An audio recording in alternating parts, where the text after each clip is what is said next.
विद्युत धारा निश्चित दिशा में आवेश प्रवाह की दर को हम लोग क्या कहते हैं, विद्युत धारा कहते हैं। यह एक कौन सी राशि, अदिश राशि है। ठीक है, विद्युत धारा को आई द्वारा प्रदर्शित किया जाता है। धारा सदैव अनुप्रस्थ काट के क्षेत्रफल में क्या होती है, प्रवाहित होती है। अनुप्रस्थ काट के क्षेत्रफल से क्या होती है, प्रवाहित होती है। मान लो तार का हिस्सा है, मान लो यही तार है, तो तार के इस पूरे भाग से क्या होगी, ये प्रवाहित होगी। ऐसा नहीं है इसके आधे भाग से प्रवाहित होगी, नहीं, इसके पूरे भाग से क्या होगी, वो प्रवाहित होगी। दूसरी बात, ऐसा माना जाता है कि धनात्मक आवेश की दिशा में धारा क्या होती है, प्रवाहित होती है। मतलब जिधर धनात्मक आवेश जाएगा, और धनात्मक आवेश मान लो इधर जा रहा है, धारा भी कहाँ जाएगी, इधर, लेकिन इलेक्ट्रॉन क्या जाएंगे, इसके विपरीत दिशा के अंदर। ठीक है, तो ये आपको ध्यान रखना है।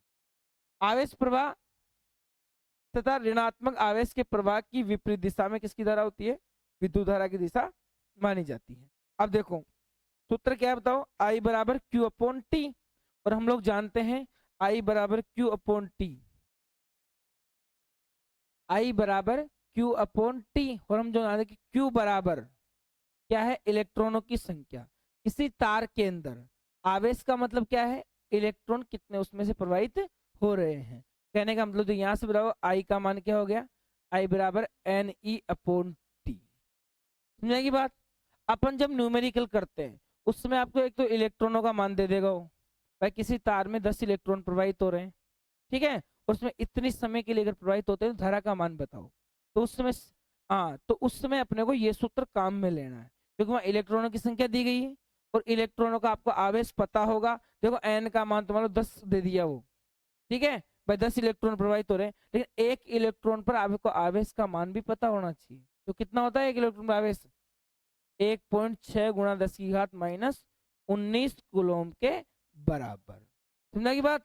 ये किसके ऊपर है, एक इलेक्ट्रॉन पर आवेश, इलेक्ट्रॉन पर आवेश है। ठीक है, अब आगे हम बात करें इसके अंदर, तो आपको इधर दिखाई दे रहा क्यू बराबर क्या है, यहाँ से कुल आवेश है, एन मतलब इलेक्ट्रॉन की संख्या है, ई पर आवेश कितना बोलो, इलेक्ट्रॉन पर आवेश 1.6 गुणा 10 की घात माइनस 19 के बराबर। विद्युत धारा के हम लोग मात्रक की बात करें तो बताओ, विद्युत धारा के अंदर विद्युत धारा का एसआई मात्रक क्या है, एम्पियर, और सीजीएस मात्रक क्या है, बायोट है। ठीक है, आई बराबर क्यू अपॉन टी हम लोग जानते, देखो यहाँ से हम लोग बात करें, आवेश का मात्रक कुलाम, समय का मात्रक सेकंड, तो कुलाम प्रति सेकंड भी किसका मात्रक है, धारा का ही मात्रक है। ये भी आपको ध्यान रखना। ठीक है, तो कहीं कहीं समय क्वेश्चन में पूछ लिया जाता है निम्न में से धारा का मात्रक है, और हम लोग लगभग लगभग सब क्या जानते हैं कि धारा का मात्रक क्या होता है, एम्पियर होता है। उधर एम्पियर ऑप्शन में नहीं है, ऑप्शन में क्या है, गुलाम बटा सेकंड है। तो ये भी अपने को सूत्र से ही निकाल लेंगे आधे मात्रक। तो कहने का मतलब ये है। आगे देखो यहाँ से, एक परिपथ में 10 कुलाम आवेश। अब यहाँ से सीधा सीधा देखो, हम क्वेश्चन की बात करें सबसे पहले, तो क्वेश्चन देखो इसमें पहले क्या दिया गया है, एक परिपथ में 10 कुलाम आवेश कितने सेकंड में, 4 सेकंड में प्रवाहित हो। तो अब यहां से जैसे मैं एक प्रश्न को देखता हूं तो मेरे पास मिलता है कि एक परिपथ में कुलाम 10 कुलाम आवेश है। इसका मतलब मुझे किसका मान दिया गया है, क्यू का मान। किसका मान दिया गया है, क्यू का मान। वो कितना है, यहाँ से 10 कुलाम है। और आपको अगर राशियां समझने में नहीं आ रही तो उसके मात्रक से देख लिया करो। ठीक है, तो मात्रक क्या है, ऐसे कुलाम, और कुलाम किसका मात्रक होता है, केवल आवेश का। इसका मतलब मेरे पास किसका मान है, वो आवेश का मान है।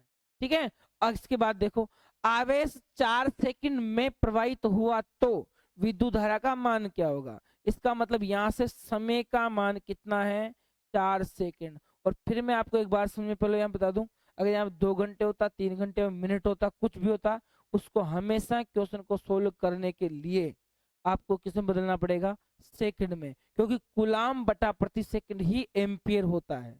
और हम लोग किसी भी धारा निकालेंगे बाद में तो धारा का मात्रक क्या लेंगे, हम लोग एम्पियर लेंगे। और एम्पियर लगाने के लिए प्रत्येक मतलब आवेश किसमें होना चाहिए, कुलाम में, और समय किसमें होना चाहिए, सेकंड में होना चाहिए। तो ये भी अपने को पता होना चाहिए पूरा पूरा। अब देखो यहाँ से, जैसे मैं मान रखू यहाँ से, बताओ आवेश कितना है यहाँ से 10, समय कितना है यहाँ से 4। ठीक है, आई बराबर हम लोग जानते ही हैं क्यू बटा क्या होता है, टी होता है। अब भाग दिया 4 का भाग, बोलो कितनी बार गया, 4 दूनी 8, बचे कितने 2, और 4 पंजे 20 हो गए। अब मैं इसके पीछे क्या लगा सकता हूँ बताओ बेटा, एम्पियर लगा सकता हूँ। ठीक है, आगे बढ़े हम लोग। देखो रे, एक परिपथ में 2 एम्पियर धारा 3 मिनट तक प्रवाहित होती है। ठीक है, धारा कितनी है? 2 एम्पियर। और जैसे ही एम्पियर दिमाग में आते ही आपको क्या लिखना है बगल में कि सर मुझे दिया है। क्वेश्चन को सोल्व करते समय देख लो, दिया है, क्या दिया है? यहाँ पर आई का मान दे रखा है, वो कितनी है बेटा? 2 एम्पियर है। दिमाग में आते होना चाहिए भाई, एम्पियर मात्रक आया, इसका मतलब किसका मान है? आई का मान है वो। ठीक है, इसके बाद देखो धारा 3 मिनट तक प्रवाहित होती है, इसका मतलब समय वो कितना है? 3 मिनट। और इसको ना तुरंत बिना कुछ सोचे समझे पहले किसमें बदल लो? सेकंड में बदल लो, 7 के साथ। तो 3 गुणा 60 तो कितना हो गया? 180 क्या हो गया? ये सेकंड में बदल गया। उसके बाद है क्वेश्चन आगे क्या पूछा है, जो तो पहले लिया दिया है उसको लिखना है। उसके बाद देखो, तो आवेश प्रवाह क्या होगा? इसका मतलब मुझे किसका मान ज्ञात करना है? मुझे किसका? क्यू का मान ज्ञात करना है। किसका मान ज्ञात करना है? क्यू का। तो हम सूत्र जानते हैं, आई बराबर क्या होता है? Q upon T. और जैसे अगर मुझे क्यू का मान ज्ञात करना है, इसका मतलब टी भाग में किस में आएगा? गुणा में। तो क्यू बराबर बोलो क्या हो गया? आई गुणा टी। आई का मान 2 और समय का मान तब कितना है? 180। ठीक है, सेकंड। बताओ करेंगे कितना हो जाएगा? 360। कितना हो गया? 360 कूलाम। बताओ कितना आवेश प्रवाहित हो रहा है इसमें से? 360 कूलाम आवेश प्रवाहित हो रहा है। अब आपको ऐसा बोल दे कि कुल कितने आवेश प्रवाहित होंगे, वहां से किसका मान पूछ लिया आपको? सॉरी, कुल कितने इलेक्ट्रॉन प्रवाहित होंगे। तो बताओ तार में कुल कितने इलेक्ट्रॉनों का प्रवाह हुआ, इसका मतलब आपको किसका मान पूछा है? एन का मान। इलेक्ट्रॉनों की संख्या पूछी है। और इलेक्ट्रॉनों की संख्या में ये क्वेश्चन यहाँ इतना नहीं है, लेकिन मैं आगे बात कर रहा हूँ। अगर ज्यादा ज्यादा घुमा के पूछ ले हो तो क्या पूछेगा भाई? तार में प्रवाहित इलेक्ट्रॉनों की संख्या ज्ञात कीजिए। अब इलेक्ट्रॉनों की अगर मुझे संख्या ज्ञात करनी है, इसका मतलब Q बराबर क्या हो गया? Ne। मुझे किसका मान ज्ञात करना है? N का मान ज्ञात करना है। तो मैं Q में किसका भाग दूंगा? E का। अब मुझे बताओ Q का मान कितना आया? 360। ठीक है, बटे एक इलेक्ट्रॉन पर आवेश कितना होता है? हाँ, 1.6 गुणा 10 की घात माइनस 19 गुलाम के बराबर। समझाएगी बात? अब देखो मैं आपको बताऊं ये की चीज कैसे सुनो। आवेश का मात्रक भी क्या है? गुलाम। और इधर जो इलेक्ट्रॉन का आवेश भी कितना? गुलाम है। गुलाम से गुलाम गया। और अपने को पता है कोई भी संख्या है, आपको गिनना है या मुझे गिनना है, किसी और को गिनना है, तो उसका कोई मात्रक होता है क्या? अरे होता है क्या? संख्या का कोई मात्रक होता है क्या? 2 4 5 10 20 का कोई मात्रक? तो अपना आंसर सीधा सीधा किस में जाएगा? बिना मात्रक के आएगा, ध्यान रखना। कोई मात्रक मत लगा देना इसके आगे, कभी गलती से लग जाता है अपने पास, कोई दिक्कत नहीं। अब देखो यहाँ से, अब 10 की घात तो ऊपर गया, तो बताओ 360 बटे में कितना है? 1.6। और 19 अगर ऊपर गया तो किसका हो जाएगा? प्लस का हो गया। किसका हो गया? प्लस का। और जैसे अगर ये प्लस का होता है 1.6, इसको ऐसा कर लो क्या? 360 गुणा 10 बटे 16 और गुणा में कितना? 10 की घात 19 है। तो क्या आएगा अब आगे? बोलो रे।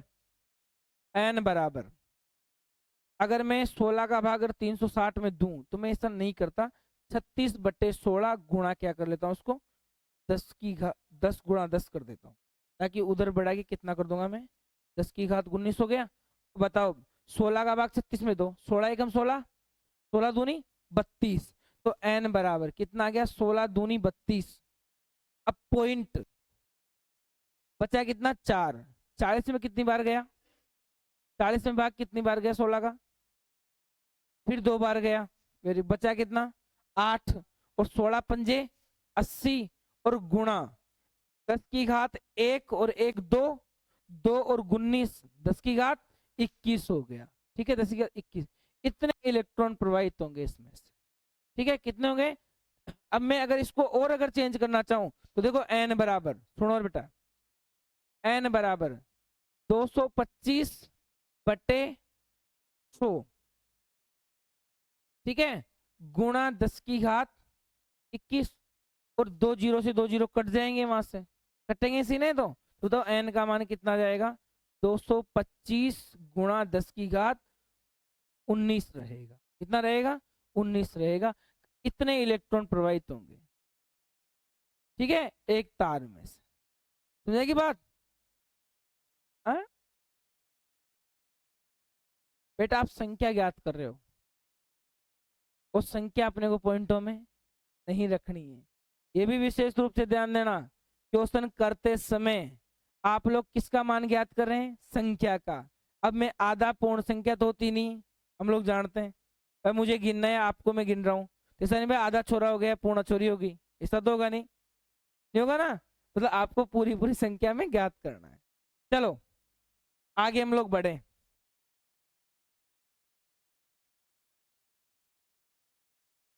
देखो रे,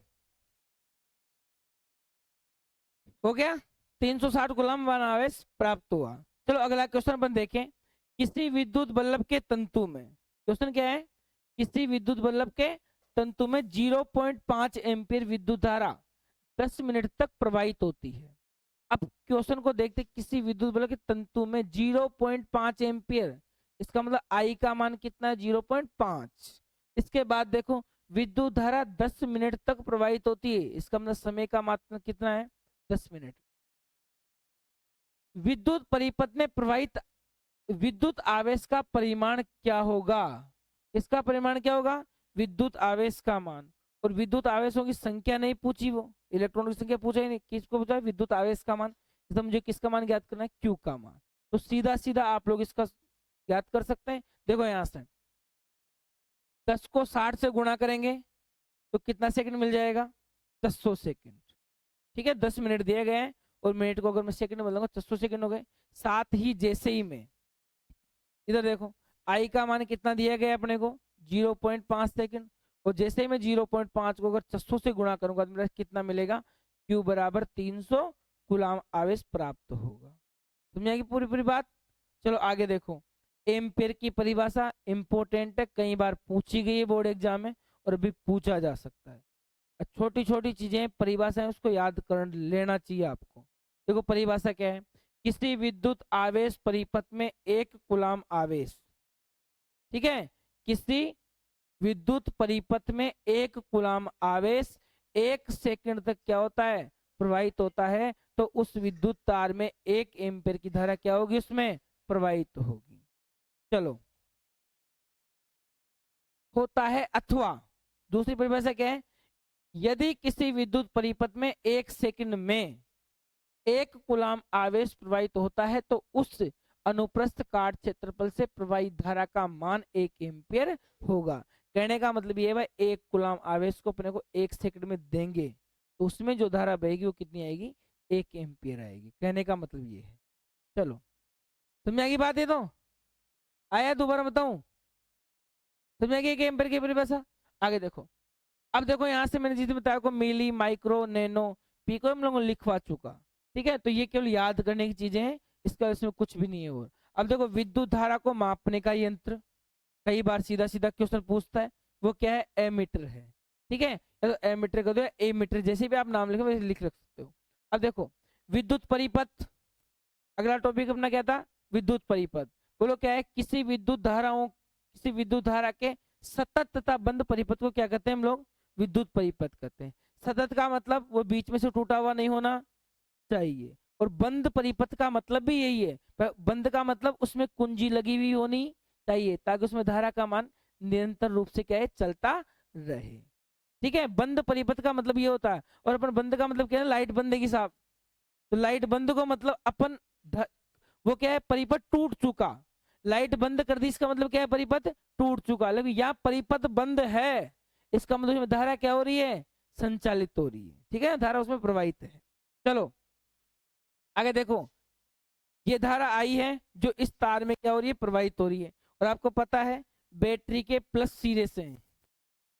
अब देखो इसके बच्चे ने थोड़ा तरीके से इसको देखो, ये हिस्सा बड़ा होगा, ठीक है, और ये हिस्सा क्या होगा इसमें छोटा, इधर माइनस और इधर प्लस। ठीक है, अब धारा प्लस से बहती है, माइनस में इधर चली जाती है। अब देखो यहां से आई गया, विद्युत बल्ब के जाने के बाद एमीटर में गुजरी, और एमीटर को पता है कहाँ लगाया जाता है हमेशा, श्रेणी क्रम में। क्या होता है, किसमें लगाया जाता है एमीटर को, श्रेणी क्रम में। क्यों लगाया जाता है श्रेणी क्रम में, क्योंकि एमीटर का प्रतिरोध क्या होता है, शून्य होता है। क्या होता है, प्रतिरोध शून्य। तो इन चीजों का भी आपको पता होना चाहिए। आगे देखो, अब देखो पूछ लेगा वो विद्युत परिपथ के अवयव बताओ। अब विद्युत परिपथ के सतत बंध परिपथ के अवयव बताओ कौन कौन से, कुंजी है, सेल है, बल्ब है, एमीटर है, बैटरी भी कह सकते हैं हम लोग, सेल है बैटरी एक ही बात है। तो ये लगभग लगभग ये तो होने ही चाहिए। ठीक है, आगे देखो, इसके बाद अपना टॉपिक क्या था, विद्युत विभव। इंपॉर्टेंट टॉपिक है विद्युत विभव भी। इसमें देखो, प्रति सेकंड एकांक धनावेश को अनंत से, जिस दिन कहा था मैंने, प्रति एकांक धनावेश को मतलब कोई एक, ठीक है, मतलब जिसका आवेश कितना है, एक कूलाम आवेश। आप तो ये समझो, प्रति एकांक धनावेश को अनंत से विद्युत क्षेत्र के किसी बिंदु तक लाने में प्रतिकर्षण बल के विरुद्ध किया गया जो कार्य होता है उसे हम लोग क्या कहते हैं, विद्युत क्या कहते हैं, विभव कहते हैं। अगर देखो यहां से मान लो ये क्या है, एक विद्युत क्षेत्र है और इस विद्युत क्षेत्र में मुझे कोई परीक्षण आवेश रखा हुआ है जो ये कहाँ पड़ा है, अनंत के ऊपर पड़ा है। अगर मैं इसको घुमा फिरा के कहाँ लाना चाह रहा हूँ, विद्युत क्षेत्र के अंदर, तो विद्युत क्षेत्र, और विद्युत क्षेत्र किसके कारण पैदा होता है, आवेश के कारण। अरे विद्युत क्षेत्र किसके कारण पैदा होगा, आवेश के कारण। और जैसे अगर मैं, अब देखो यहां से ये भी धनात्मक होगा आवेश और वो भी क्या होगा, धनात्मक। और धनात्मक अगर धनात्मक के पास आएगा इसका मतलब उसको प्रतिकर्षण करेगा। सजातीय आवेशों में क्या होता है, प्रतिकर्षण। और ये अगर इसको प्रतिकर्षण करेगा इसका मतलब इसके प्रतिकर्षण बल के आप विरुद्ध इसको ला रहे हो इसके अंदर, विद्युत क्षेत्र के अंदर। ठीक है, तो परीक्षण आवेश को अनंत से अगर विद्युत क्षेत्र में लाएंगे तो विद्युत क्षेत्र भी क्या लगाए, ये बल, इसके बल लगाएगा। और दोनों का कौन सा बल होगा, इनके बीच में प्रतिकर्षण बल। तो प्रतिकर्षण बल के जो विरुद्ध जो हम कार्य कर रहे हैं उसमें हम क्या कहते हैं, विद्युत विभव कहते हैं। क्या कहते हैं, विद्युत विभव। चलो, और विद्युत विभव को किससे प्रदर्शित करते हैं, V के द्वारा। और V का सूत्र बताओ क्या होता है, W/Q होता है। तो जिसने बताया था मैंने, यहां से क्या लेना, Q नोट। इसका मतलब परीक्षण आवेश को अनंत से विद्युत क्षेत्र तक प्रतिकर्षण बल के विरुद्ध लाने में जो किया गया कार्य होता है लोग विद्युत विभव कहते हैं। ध्यान रखना यहाँ से, परीक्षण आवेश का मतलब यहाँ से कितना कूलाम आवेश है, एक कूलाम आवेश। ठीक, अब देखो आगे, V बराबर W/Q नोट। W का मतलब कार्य और एकांक क्या हो गया, आवेश हो गया। अब बात करें आगे V का मात्रक, तो V का मात्रक भी इंपॉर्टेंट है। अब देखो मैं यहां से ना कुछ चीजें देख रहे हैं हम लोग। V बराबर क्या है, W/Q नोट। कार्य का मात्रक क्या होता है, जूल, और Q का मात्रक क्या होता है, कूलाम। तो यहां से क्या होगा बताओ, जूल प्रति कूलाम हो गया। और जूल प्रति कूलाम में किसके बराबर होता है, वोल्ट के बराबर। किसके बराबर होता है, वोल्ट के बराबर। तो कभी कभी सीधा पूछे वोल्ट किसके बराबर है, तो वोल्ट किसके, जूल प्रति कूलाम के बराबर वोल्ट होता है। इसके बाद देखो यहां से ये अगर मैं W को इधर कर लूं तो बताओ V के गुणा में कौन जाएगा, Q जाएगा नहीं जाएगा। इसका मतलब इसका मात्रक क्या है, वोल्ट, और इसका मात्रक क्या है, कूलाम। तो वोल्ट गुणा कूलाम वो किसका मात्रक है, कार्य का मात्रक। किसका मात्रक है, कार्य का। और वोल्ट गुणा कूलाम को ही मैं क्या कहूंगा यहाँ से, जूल कहूंगा, क्योंकि जूल भी किसका मात्रक है, कार्य का मात्रक है। तो कभी कभी ये हम लोग क्वेश्चन में देखने को मिल जाता है। ठीक है, वहां से वोल्ट कूलाम कर दिया। अब जैसे वोल्ट कूलाम, गुरुजी वोल्ट कूलाम देखा ही नहीं हम लोगों ने, वोल्ट कूलाम क्या है आप लोग इनसे निकाल सकते हैं, किसका मात्रक, वो कार्य का ही मात्रक है। आगे देखो, विद्युत विभव एक अदिश राशि है। कौन सी राशि है, अदिश राशि है। और Q नोट परीक्षण आवेश है, हम एकांक आवेश कहते हैं। ठीक है, ऊपर लिखा 1 वोल्ट का परिभाषा देखो यहां से। अब 1 वोल्ट की परिभाषा क्या है, प्रति एकांक धनावेश को, मतलब जिसका मान कितना होना चाहिए, 1 कूलाम आवेश, प्रति एकांक धनावेश को अनंत से विद्युत क्षेत्र के विरुद्ध लाने में किया गया कार्य यदि 1 जूल है। कार्य कितना करना पड़े मुझे, 1 जूल कार्य करना पड़े तो वो 1 जूल कार्य है, तो विद्युत विभव क्या होगा, 1 वोल्ट होगा। कहने का मतलब ये है, अगर हमें 1 कूलाम आवेश को या एकांक आवेश को अगर अनंत से कहां तक ला रहा हूं, विद्युत क्षेत्र के अंदर प्रतिकर्षण के बल के विरुद्ध, और अगर मुझे उसको लाने में कितने जूल का कार्य करना पड़ रहा है, 1 जूल का कार्य, इसका मतलब मैं वहां से विभव कितना पैदा कर रहा हूं, 1 वोल्ट मेरे पास विभव प्राप्त होता है। ये आपको पता होना चाहिए। आगे देखो, अथवा किसी विद्युत धारावाही चालक के 2 बिंदुओं के बीच, कोई विद्युत चालक है जी, मान लो यही विद्युत चालक बना दिया मैंने, इसके 2 बिंदुओं के बीच, यहां से यहां तक 2 बिंदु ले लिए, ठीक है, 2 बिंदुओं के बीच 1 कूलाम आवेश को एक बिंदु से दूसरे बिंदु तक, मान लो ए बिंदु ये और बी बिंदु ये है, एक बिंदु से दूसरे बिंदु तक ले जाने में 1 जूल कार्य किया जाता है। कहने का मतलब अगर मैं यहां से यहां किसी आवेश को ला रहा हूं और उससे मुझे लाने में कितना जूल कार्य करना पड़ रहा है, 1 जूल कार्य करना पड़ रहा है, तो उन बिंदुओं के बीच विभवांतर क्या होगा, 1 वोल्ट होगा। मतलब इनके जो बीच का जो अंतर है विभवांतर, वो क्या होगा, 1 वोल्ट होगा। दोनों ही परिभाषा आपके हिसाब से ठीक है, ठीक है। अनंत से लाओगे तब भी 1 वोल्ट कार्य करेगा, अगर जूल कार्य कितना है, 1 वोल्ट है तो। और परीक्षण आवेश को अगर आप लोग एक स्थान से दूसरे स्थान तक लाओगे और कार्य कितना जूल करना पड़ रहा है आपको, 1 जूल का, तो भी उसे हम लोग क्या कहेंगे, 1 वोल्ट ही कहने वाले हैं। अब देखो इसके बाद में, अब देखो यहाँ से जूल कितना है, कार्य 1 जूल है, गुलाम आवेश कितना है, 1 गुलाम आवेश है, और 1 का 1 में हम लोग भाग देंगे, कितना मिलेगा हमें, 1 वोल्ट ही मिलने वाला है। आगे देखो विभवांतर। अब देखो विभव के लिए तो हम लोग कहां से ला रहे हैं, अनंत से, ठीक है, और विभवांतर के लिए हम लोग कहां से, विद्युत क्षेत्र का विद्युत क्षेत्र में लाएंगे, तो वो क्या हो जाएगा, विभवांतर अपने पास कहलाएगा। अब देखो प्रति एकांक धनावेश को विद्युत क्षेत्र में एक बिंदु से दूसरे बिंदु तक ले जाने में किया गया कार्य, वो क्या कहलाएगा, विभवांतर कहलाएगा। अब ये देखो विद्युत क्षेत्र में ला रहे हैं अपन एक स्थान से दूसरे स्थान तक, इसलिए अब देखो यहाँ से वी ए बी बराबर W A B upon Q, और यहाँ से जैसे ही मैं इसका मान वी ए बी का मतलब क्या हो गया, बी में से किसको घटाएंगे हम लोग, वी ए को, मतलब ज्यादा में से कम को, और इन दोनों का जो अंतर है, और अंतर ही क्या होगा, विभव प्लस अंतर, तो क्या हो गया, विभवांतर। विभव में जो अंतर होता है उसे में क्या कहते हैं, विभवांतर होता है, ठीक है। तो डब्ल्यू ए बी अपॉन क्या हो गया, क्यू नोट के बराबर हो गया। अब यहाँ से देखो नोट, विभवांतर का मात्रक भी क्या होता है, वोल्ट ही होता है। घटाया है तो आप लोगों ने किया क्या, और घटाने के अलावा और कोई दूसरा काम ही नहीं किया, और घटाने में कोई चेंजेस नहीं होगा। आगे देखो ये एक कौन सी राशि है, अदिश राशि है। चलो आगे देखो, विभव का मान धनात्मक ऋणात्मक और शून्य हो सकता है। विभव का मान ऋणात्मक भी हो सकता है, विभव का मान धनात्मक भी हो सकता है, और विभव का मान क्या हो सकता है, ऋणात्मक भी हो सकता है, ठीक है। तो ये तीनों चीजें आपको बात याद रखनी है। इसके बाद नोट नंबर 3, धनावेश के कारण विभव धनात्मक तथा ऋणावेश के कारण क्या होगा, विभव ऋणात्मक होगा। और अंतर अगर दोनों जगह का सेम है, ठीक है, मतलब दोनों क्या हो गए, बराबर बराबर वोल्टेज के हैं, जब जाके क्या होगा, वहां से शून्य होगा। अरे बराबर बराबर वोल्टेज हो गया, मान लो इस बिंदु के ऊपर भी विभव उतना ही इतना इस बिंदु के ऊपर है, मान लो यहाँ से भी अगर 2 वोल्ट है और यहाँ पर भी क्या है विभव, तो दोनों घटाएंगे तो क्या हो जाएगा, 0। लेकिन क्या कर रहा है, ये इंपॉर्टेंट लाइन ध्यान रखना, धनावेश के कारण विभव क्या होगा, धनात्मक, और ऋणावेश के कारण विभव क्या होगा, ऋणात्मक होगा। तो ये चीज आप लोग ध्यान दें, क्वेश्चन अगर आपको खाली स्थान में पूछता है या फिर अगर ऑप्शन में पूछता है, मान लो एक ऋणात्मक आवेश को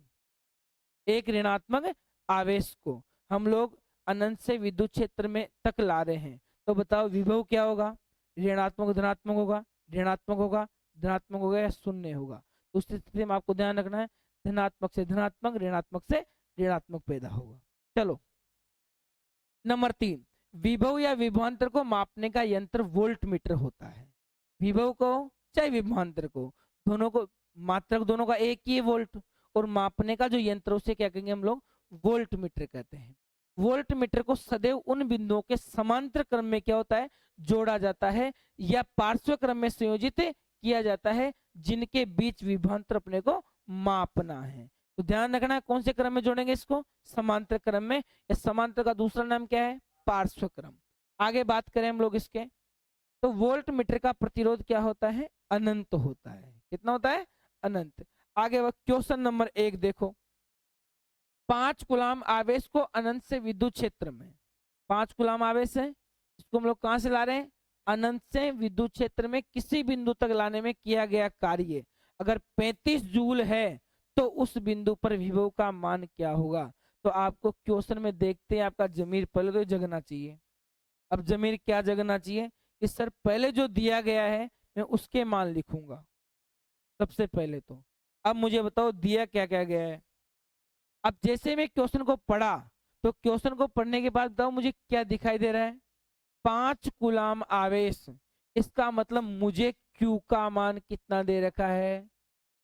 5 कूलाम। वो लिख लेना है, सूत्र क्या लगेगा वो बाद की बात है, ठीक है, बाद में सोचेंगे मतलब सूत्र कौन सा लगाना है। इसके बाद कार्य कितना करना पड़ रहा है मुझे? जूल। अब देखो मात्रक देख लो, 35 है और 35 के पीछे क्या लगा हुआ? जूल। इसका मतलब किसका मात्रक? कार्य का। इसका मतलब मुझे डब्लू का मान कितना दे रखा है? 35 जूल दे रखा है। आगे हम लोग जैसे ही बात करें क्या पूछा है? विभव का मान। और हम लोग कार्य, आवेश और विभव में संबंध जानते हैं कि V बराबर क्या होता है? बताओ क्या होता है V बराबर? V बराबर होता है W अपॉन Q। तो मेरे पास W का मान भी है, Q का मान भी है, आसानी से रखेंगे अपने प्रश्न का उत्तर हम लोग प्राप्त कर लेंगे। बताओ 35/5 और भाग दिया तो 7 पंजे 35, तो विभव का मान कितना आ गया? 7 वोल्ट अपने पास क्या हो गया? प्राप्त हो गया। चलो अगले क्वेश्चन की बात करें हम लोग, किसी बिंदु पर विभव 3 वोल्ट है, इसका मतलब आपको किसका मान दे दिया? V का मान, ठीक है, विभव का मान दे दिया। 4 कूलाम आवेश को अनंत से इस बिंदु तक लाने में कितना कार्य करना होगा? इसका मतलब आपको एक बार आवेश का मान दिया गया है, विभव का मान दिया है, कार्य पूछा है। और कार्य ज्ञात करने के लिए देखो यहां से बात करें हम लोग तो W बराबर V को और Q को क्या करना है? मुझे गुणा करना है। और V कार क्यों? 3 चौक 12, तो कितना हो जाएगा? यहाँ से 12 जूल कार्य हो जाएगा। ठीक है, सीधा सीधा उत्तर मिलेगा इसका। चलो अगला क्वेश्चन देखें हम लोग, 12 वोल्ट विभवांतर के दो बिंदुओं के बीच, कितने वोल्ट के बीच? 12 वोल्ट विभवांतर के दो बिंदुओं के बीच 2 कूलाम आवेश को ले जाने में कितना कार्य करना पड़ेगा? तो फटाफट क्वेश्चन आंसर ज्ञात करो, आंसर निकालो फटाफट यहां से, उत्तर देख के मत करो। 12 वोल्ट विभवांतर है, अब आपको सीधा सीधा विभव का अंतर दिया गया है, वो कितना है? 12 वोल्ट। हाँ, तो V का मान कितना दे रखा है? विभवांतर का मतलब आप लोग V से समझेंगे, दो बिंदुओं का अलग अलग दिया है, उस समय अलग चीज सोचनी है अपने को अभी, ठीक है। विभवांतर का मतलब किससे? V से। अब देखो इसके बाद 2 कूलाम आवेश है और विभव को आवेश को क्या करेंगे? गुणा करेंगे, मुझे किसका मान मिल जाएगा? कार्य का मान। और सारी 12 दूनी कितना होगा? 24 जूल। तो सीधा सीधा उत्तर अपने पास निकल जाएगा। अब देखो बिंदु ए व बिंदु बी पर विभव क्रमशः 15 वोल्ट तथा VB है। अब देखो यहां से यहां सोचने की आवश्यकता है, एक बिंदु पर कितना है? 15 वोल्ट, दूसरे पे कितना है? VB है।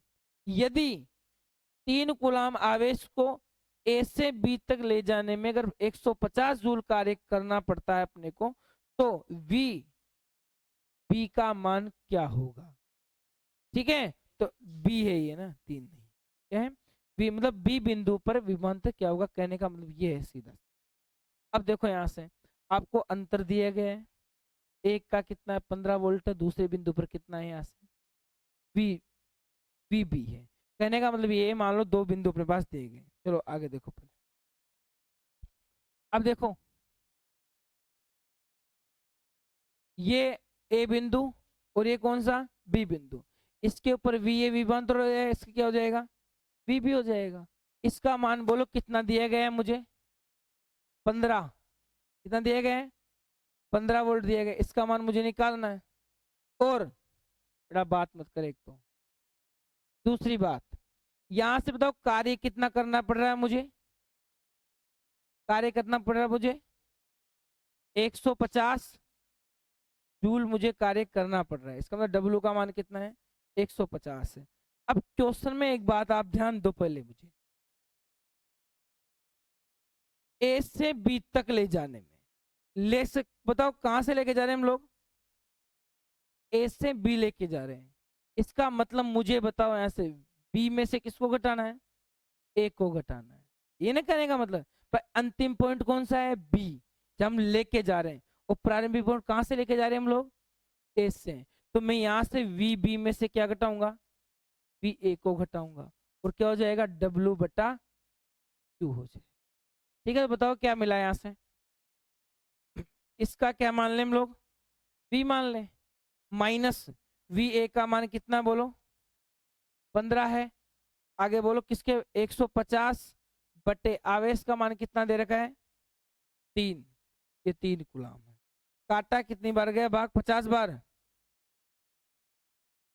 -15 बराबर 50 बार भाग गया, और उधर जाके जुड़ेगा तो बोलो कितना हो जाएगा ये, V बराबर कितना हो जाएगा, 50 के अंदर 15 जोड़ेंगे तो कितना हो गया 65 वोल्ट, कितना हो गया यहाँ से 65 वोल्ट। तो वी बी के उत्तर विभवांतर कितना होगा 65 वोल्ट। अब अगर आपको मान लो इसका मान देता हूँ, ठीक है, वी बी का मान अगर आपको दे देता हूँ, और फिर भी वो यही कहता, फिर क्या कहता वो सुनो पहले यहाँ से, ए से कहाँ तक लेके जा रहे हैं बी तक, इसका मतलब आपको घटाना तो किसमें वी बी में से वी ए को ही था, आपको अंतिम पॉइंट और प्रारंभिक पॉइंट देखना है पहले, और उसके हिसाब से मान रखना है। और यहाँ पर मैं अंतिम पॉइंट में से किसको घटाता हूँ, प्रारंभिक पॉइंट को मुझे घटाना पड़ेगा। ये मान आपको माइनस में भी प्राप्त हो सकता है, ऐसी कोई बड़ी बात नहीं है।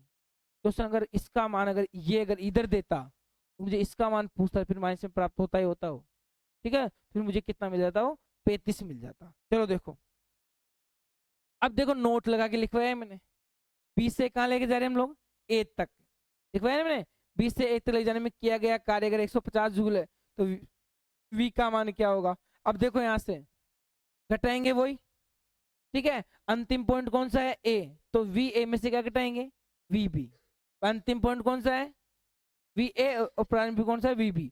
तो यहाँ से 150 बटा 3, और जैसे ही मैं उधर लेके जाऊंगा इसको तो बताओ कितना हो जाएगा, यहाँ से -35 वोल्ट के बराबर रहेगा, क्योंकि ये देखो 50 प्लस का है, और ये अगर इधर आएगा ये इधर आएगा तो 50 इधर माइनस में आएगा, और वी इधर जाएगा उसमें प्लस में चला जाएगा, तो वी का मान कितना -35 वोल्ट मिलेगा। चलो अब है अपना अगला टॉपिक क्या है, विद्युत परिपथ या विद्युत आरेख, जो भी अपने पास। यदि विद्युत परिपथ एक सेल अथवा बैटरी, एक प्लग कुंजी, विद्युत अवयव तथा संयोजित तारों से मिलकर बने होते हैं। ये अब देखो यहां से विद्युत परिपथ के अवयव बताओ कौन कौन से, एक तो बताओ कौन सा सेल, कौन सा है, और जिस दिन मैंने कहा था आपको पर इन सब के आपको ये सिंबल भी याद करने हैं ताकि अपने को किसी प्रकार की दिक्कत का सामना नहीं करना पड़ेगा। देखो रे, बात मत करो इतनी, कोई नहीं,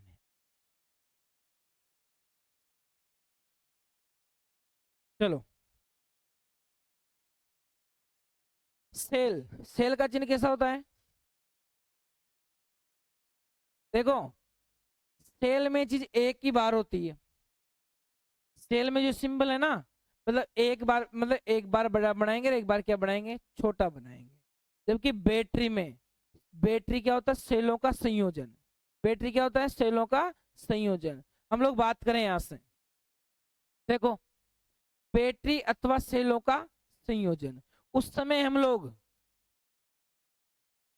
प्लस माइनस, और इस फिर माइनस से क्या जुड़ेगा प्लस, और इससे क्या जुड़ेगा माइनस, फिर प्लस और फिर माइनस, हमेशा ध्यान रखना प्लस इधर रहेगा माइनस उधर रहेगा, ठीक है। हाँ वो धारा उधर बहने लग जाएगी, कोई दिक्कत नहीं है, लेकिन अगर बड़ा हिस्सा पहले इधर है तो छोटा हिस्सा क्या रहेगा इधर, और अगर बड़ा हिस्सा उधर छोटा हिस्सा इधर रहेगा।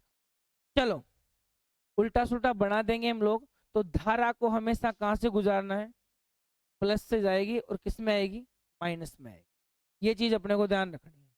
चलो आगे देखिए इधर, तो अगर यहाँ से एक या दो मिल गया इसका मतलब वो सेल है या बैटरी है, वो बैटरी हो जाएगी। क्या हो जाएगी? बैटरी। और सेल के लिए सिंबल क्या है? एक है। चलो आगे देखें। बैटरी व सेल रासायनिक ऊर्जा को किसमें बदलते हैं? विद्युत ऊर्जा में बदलते हैं। तो ये क्वेश्चन भी कई बार पूछा गया है और पूछ सकता है कि बैटरी या सेल क्या करते हैं? रासायनिक ऊर्जा को विद्युत ऊर्जा में रूपांतरित करते हैं। ठीक है, अब बताओ मैं आपको क्वेश्चन, पंखा क्या करता है बोलो? विद्युत ऊर्जा को किसमें बदलता है? यांत्रिक ऊर्जा में। किसमें बदलता है? यांत्रिक ऊर्जा में। और जहां पर भी चलने का काम होता है ना, घूमने का, चलने का, कुछ भी, वो ये क्या होता है? वो यांत्रिक ऊर्जा के रूप में हम लोग कार्य करते हैं। हम जनरेटर की बात करते हैं। जनरेटर क्या करता है? उसको घुमाना पड़ेगा। इसका मतलब अपने को यंत्र की ऊर्जा लग रही है। इसका मतलब यांत्रिक ऊर्जा को किसमें बदल रहा है? वो विद्युत ऊर्जा में। किसमें बदल रहा है? वो विद्युत ऊर्जा में। अब बताओ मोटर क्या करती है? पानी की मोटर, विद्युत दे रहे हैं अपन, जब जाके क्या करेगी? वो चलेगी। इसका मतलब विद्युत ऊर्जा को किसमें बदल दी? वो यांत्रिक ऊर्जा में रूपांतरित कर दिया। पवन चक्की की बात करें, पवन चक्की क्या करती है? पवन ऊर्जा को किसमें बदल रही है? वो पवन ऊर्जा को विद्युत ऊर्जा में। किसे बदल रही है? और वहां पर भी पवन ऊर्जा को, चाहे यांत्रिक ऊर्जा, चल तो टरबाइन ही रहे हैं, और टरबाइन चलने के बाद ही क्या हो रहा है? वहां से विद्युत पैदा हो रही। जहां पर भी चलने का काम होता है, घूमने का काम जिसका भी होगा है, उसे हम लोग यंत्र में लिया जाता है। हैं? चलो आगे देखो। पहले खुली कुंजी या खुला प्लग या खुला स्विच। अब देखो यहां से, अगर बीच में पॉइंट नहीं लगा हुआ, ध्यान दो पहले तो, ऐसे अपन कुंजी का संघनन बनाते हैं। अब देखो इधर सुन ले।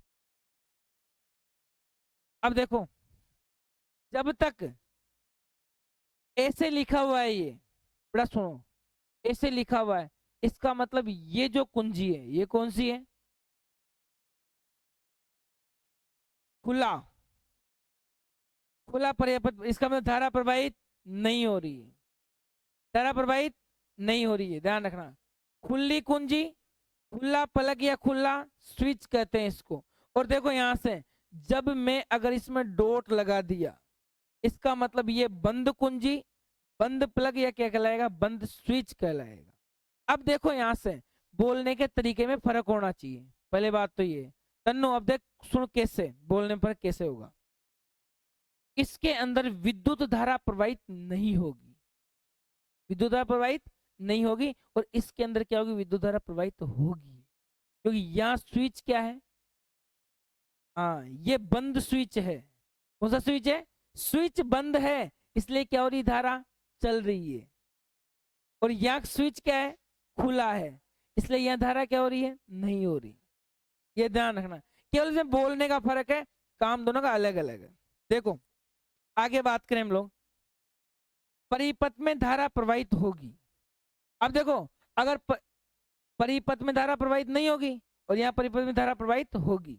आगे देखो, विद्युत बल्ब का चित्र ऐसा होता है, संधि तार। अगर हम लोग तारों को जोड़ेंगे तो बीच में ज्वाइंट करना पड़ेगा, तो ज्वाइंट मतलब क्या हो गया? संधि हो गया।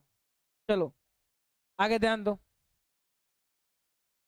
बिना संधि के तार या तार क्रॉसिंग। मान लो मुझे तार को क्रॉस करवाना है, मान लो एक तार यहां से पहले ही पड़ा है, ठीक है, और इस तार के ऊपर मुझे दूसरा तार लाना है, और मैं ऐसे लिए यहाँ, इसका मतलब ये फिजिक्स की भाषा में क्या माना जाएगा? कि ये तार में क्या हो रहा है? ज्वाइंट हो रहा है। फिजिक्स की भाषा में इसका मतलब क्या है? यहाँ से भाई तार में क्या हो रहा है? ज्वाइंट हो रहा है। क्योंकि अगर मैं इसके ऊपर अगर तार को क्रॉसिंग करवाऊंगा, इसका मतलब मुझे क्या करना पड़े? तार एक है, इसके ऊपर यहाँ लाना है, और यहाँ लाने के बाद मुझे क्या करना है? इसको टेढ़ा। इसका मतलब ये ऐसे ऊपर से आ रहा है, मतलब पुलिया बन रही से कहवा का मतलब ये है ना, कहीं बन रही है पुलिया बन रही से कहवा का मतलब ये नीचे अलग से और ऊपर अलग। हाँ, अब देखो इसके बाद प्रतिरोधक। अब देखो कहीं कहीं जगह हम लोग चूक जाते हैं उस समय। प्रतिरोधक का मतलब ही वही है, और प्रतिरोध का मतलब ही एक ही चीज है, चाहे उसको प्रतिरोधक बोलो चाहे प्रतिरोध बोलो। ठीक है, दोनों को हम लोग किससे दर्शाते हैं? कैपिटल आर से। उसका सिग्नल कैसा होता है? इस प्रकार से। ठीक है, हम लोग इसको दर्शाते हैं। चलो इसके बाद देखो, परिवर्ती। प्रतिरोधक, या इसको हम लोग कहते हैं धारा नियंत्रक। क्या कहते हैं इसको? धारा नियंत्रक। अब या तो मैं क्या करूं, प्रतिरोध के चिन्ह के ऊपर ऐसा चिन्ह लगा दूं, और ऐसा चिन्ह का मतलब ये है अगर मैं इसको कम ज्यादा करूंगा तो प्रतिरोध क्या होगा? कम होगा। और इसको अगर मैं बढ़ाऊंगा प्रतिरोध क्या हो जाएगा? बढ़ जाएगा। चलो देखिए, या फिर हम लोग क्या करें, इसके ऊपर अगर ऐसा चिन्ह लगा दें तब भी ये क्या होगा? यहां से प्रतिवर्ती प्रतिरोध या धारा नियंत्रक कहलाएगा। अब कैसे पता चलेगा?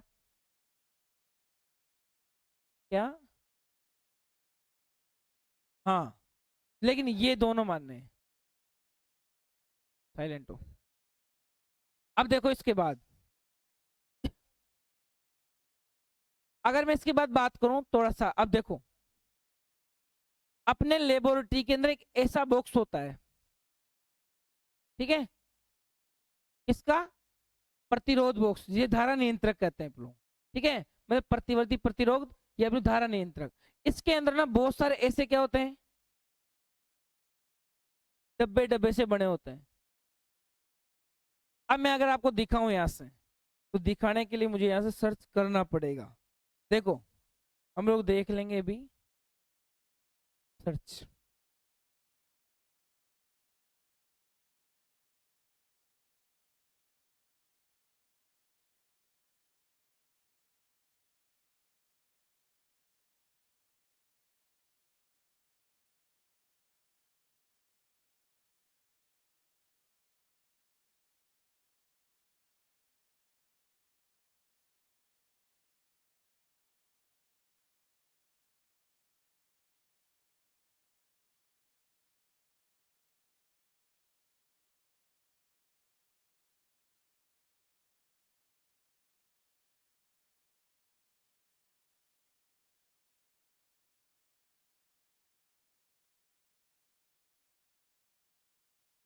आ ही नहीं रहा यार इसमें यार।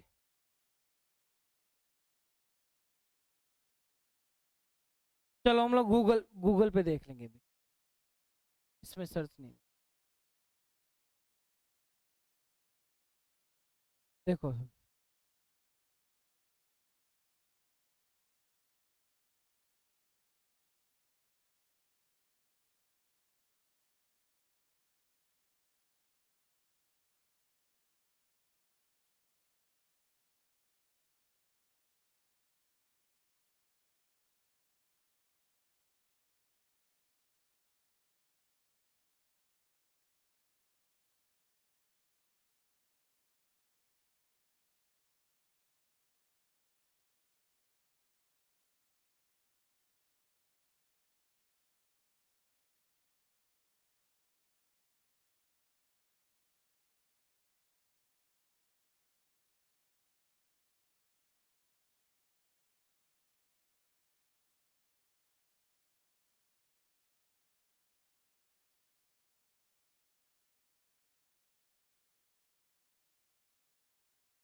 देखो इधर देखो एक बार,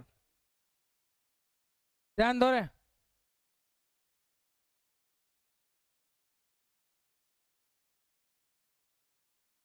ये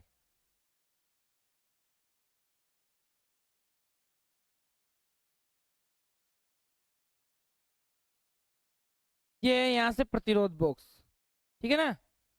चलो इसके अंदर प्रतिरोध चल गए। देखो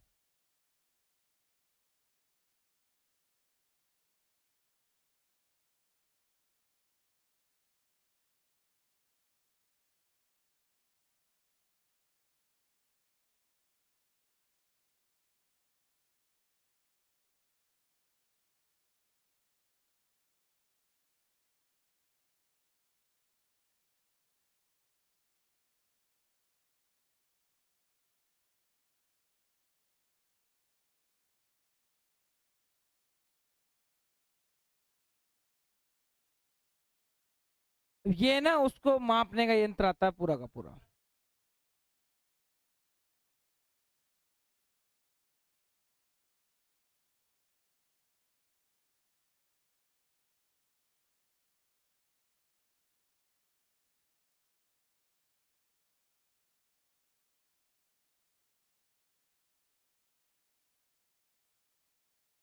आवाज मत करो एक तो ना, ध्यान समझ लो। ये देखो ये प्रिज्म होता है ऐसा, ठीक है। इसके अलावा ये ऑप्टिकल बेंच होती है पूरी की पूरी।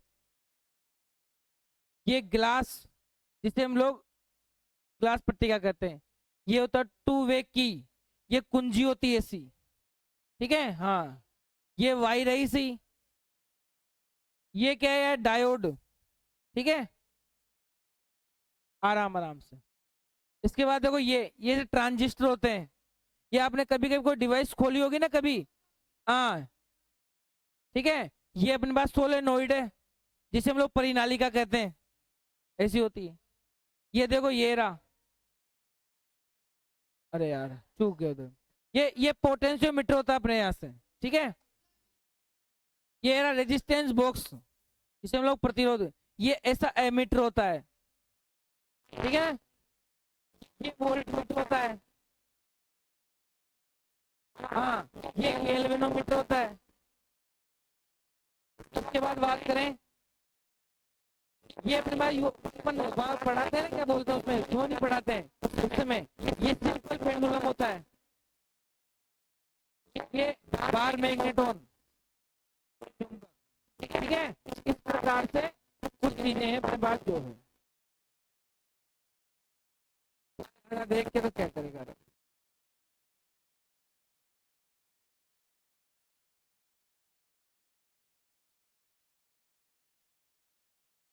चलो ठीक है ना, बाद में पढ़ेंगे, बाकी क्लास में अगला टॉपिक जो भी है, यहाँ से आप देख लो। एमीटर को हम लोग किससे दर्शाते हैं, के द्वारा धारा मापी किलोमीटर से बनाए जाते हैं। एमीटर और वोल्टमीटर दोनों किससे बनाए जाते हैं, धारा मापी से बनाए जाते हैं। चलो इसके बाद बात करें वोल्टमीटर की। इतना चीज होता है वोल्टमीटर का, प्रतिरोध बॉक्स, रेजिस्टेंस बॉक्स कहते हैं, वो ऐसा होता है। उसके बाद ओम का नियम है, हम लोग अगली क्लास में पढ़ेंगे।